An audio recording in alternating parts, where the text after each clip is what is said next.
My friend, today we're going to play a D minor 9. Rather than me jibber-jabbing about a bunch of nonsense, we're going to jump right to it. Here we go. Playing a D minor is an F, D, and an A.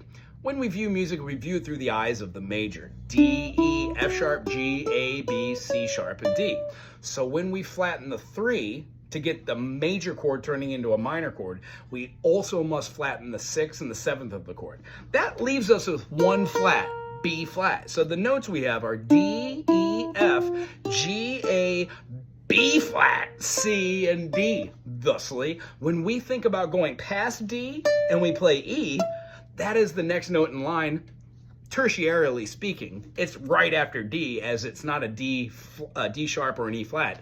It goes to an E, a major second. So the 9 is also the 2. If you play a D minor and put the D in there, ooh, yeah, it makes the chord you're looking for. Now, the one I really enjoy is at the 5th. We put our first finger on the F, and then we play not the 6th fret, but we do the 7th fret on the G, go all the way top on the A string, and then we're gonna take our pinky finger for the 8th on the E and make sure you stretch it on out when you play this one. Gorgeous. Isn't that one great?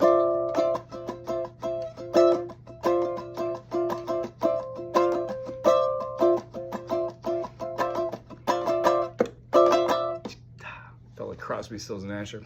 Another great one. Bar up the entire 5th fret. You're gonna skip a fret, and then you're gonna leave your 3rd finger on the E string at the 8th fret, and then with that pinky, dear God, you're gonna stretch it all the way to the 9th on the G. That also gives you the same chord, but it's a little hard if you haven't tackled bar chords, B-A-R-R-E. And then lastly, one of my favorites, I use this one all the time. You're gonna put your first finger on the 8th fret of the high A string.